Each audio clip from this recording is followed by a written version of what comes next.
Former acting National Police Commissioner Lieutenant General Khomotso Phahlane says his removal from the office was unlawful because he was told by the then Minister of Police Fikile Mbalula to step aside.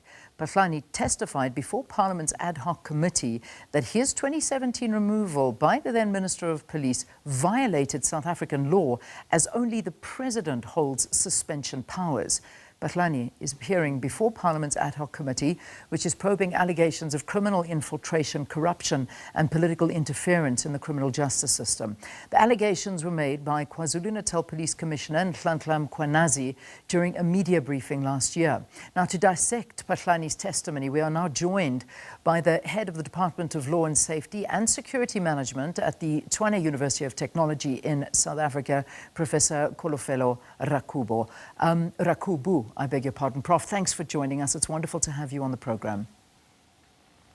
Good morning, and thank you for having me. What a day it was yesterday. 11 hours is how long this took. And there was a couple of heated moments, including a hostile exchange that took place between the evidence leader of the ad hoc committee, Advocate Norman Arendse, and the former acting National Police Commissioner, Phahlane. What did you make of that particular situation? An interesting day, a rocky start, a battle of egos here and there. It was a bit difficult to follow at some point, although it was a bit revealing, but at some point I felt it was unevenly handled due to, I think, multiple factors, wherein the Phahlane, for example, tried to push a particular narrative, then the committee trying to sway him back to the initial agenda. So it was like I said, battle of egos, difficult to follow, and which also impacted on the line of questioning, wherein it was a bit unfocused due to the status quo, due to the battle of egos that I mentioned. But generally, as I view the testimony, it has its own minimal strength and a bit of weaknesses, because it was more self-defensive, often veering into personal grievances rather than systematic analysis, like I said. Yeah. And from this testimony, I could get limited new factual revelation because much of his input was interpretive rather than evidence-based. But there are few strengths in the testimony, because he provided historical context for how your political dynamics shaped policing leadership, or SABC's leadership. He highlighted your institutional vulnerability to external influences, which is crucial for committee's broader investigation into corruption and your cartel infiltration. You need such background. But more interestingly is when he mentioned issues of private individuals' involvement in the SABC investigation and the implication of those. So from his testimony, he then shaped a particular narrative by mentioning certain individual or name dropping, particularly on the investigation matters, because now the committee must then, with the narrative that he's pushing, the committee now must grapple with whether you private investigators are heroes filling a gap, or unaccountable actors muddying the water. Because from the testimony now we could pick that element. Then also from his testimony, he might even direct future recommendation, because it might push Parliament to consider formal framework for collaboration between SABC and your independent investigators, or stricter boundaries to do what? To prevent conflict, because that is the only minimal or moderate aspects that I could get from him. But generally, it lacked your factual revelation in context. But there's something that I seem to have that connection rectified now. Let's continue our conversation now with Professor Kholofelo. So we're talking about what happened yesterday with Phahlane at the ad hoc committee. And I think one of the big main points that he was trying to make, of course, was his removal in 2017, saying that was unlawful at the time with when the police minister, Fikile Mbalula, removed him, saying that he had no authority to ask him to step aside. So this is a very big one. Legally, how solid is that argument under South African law? We were taken back to school with regard to the powers that be when it comes to removing or asking police commissioner to step aside, the constitutional debacle or the constitutional power struggles. Then in this case, indeed, the president can ask the national commissioner to step aside.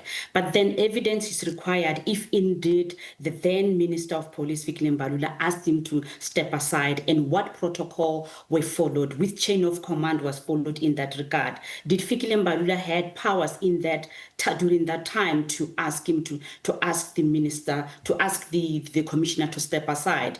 That is also another question, which I don't think the then minister had powers to remove the acting commissioner without consulting the president. I'm sure at that time decision was taken collectively, but we are interested in the communication that suggested stepping aside. From which angle was it communicated, and was there clear indication that this is as per the president in consultation with the president that you step aside? Yeah, I mean, we look at that, and obviously we can go a lot deeper into that, because that's, you know, that's a very big issue when it comes from that, and that's actually sitting before court. So it's something, but at the time he didn't dispute it. Phahlane says he decided not to object his suspension by the Minister Mbalula.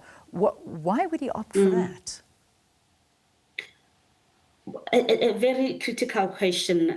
Was there evidence on the table that was highly damning? Because remember, the request for stepping aside was due to the blue lights tender and the procurement issues. Was there damning evidence on the table that really forced him to step aside? Because if from the request to step aside were fundamental aspect indicated that step aside due to the following, and when you zoom in, you realize indeed this is I've done something wrong, or this might have serious implication on me being in the office at the time. Or again, from procedural perspective, maybe he wanted to allow that processes unfold clearly with him outside office. There are multiple reasons why he did not even fight it at the time. Was it due to political infiltration or lack of political support at the time that he decided, or he felt powerless? Because I'm sure there were other underlying factors that could have forced him to feel powerless and gave in immediately the minute he was asked to. Sometimes it's due to the damning evidence or evidence on the table, or sometimes it's due to other political issues or lack of support, or again putting your integrity forward to say, I am allowing you to do this investigation, believing that you will be cleared urgently, not realizing that this will drag on for quite some time. How many years has it been since he left office? It's only now that he has voice, and voice due to what Mkhwanazi has planted, because we could not have had much from him. I think now all the confidence is coming in because of this kind of commissions or this kind of committees where he feels he can have an opportunity to clear his name. That is why even his narrative, it was all about trying to clear his name, trying to push a different agenda, trying to win South Africans. And he came across as very arrogant, because at some point he was a bit frustrated when his analogy was not finding a particular platform. Then there was that is why there was a bit of battle of egos here and there, because he was so much agitated trying to sway a particular analogy. And so we need to look more at that. I mean, he's blaming it on procurement, particularly for these 24 million rand cameras for police, not corruption. However, the one point that he made, and please, if we can, very, very quickly on this one, but I think it's important to touch on, he did claim massive political interference in the police service, that it became more prevalent after the 2007 Polokwane conference where Jacob Zuma was elected party president. Your take very quickly on this one, and also Robert McBride and Paul O'Sullivan. I mean, they also featured prominently. Clearly, straight to the point, his testimony underscores the politicization of policing. politicization of policing, and also provided narrative backdrop for corruption investigation. And it's the deep infiltration and the power struggles he tried to highlight. But then what I took from this is that it might push Parliament or this committee to then revisit his tenure, to check or tap into some of the decision taken, because now this name dropping cannot be left unattended, but it must be attended with what? Corroborations or even substantive evidence or verifiable evidence. Absolutely, and that's what I hope we get out of this. Thank you for talking to us. Head of the Department of Law, Safety and Security Management at Tshwane University of Technology, Professor Kholofelo Rakubu.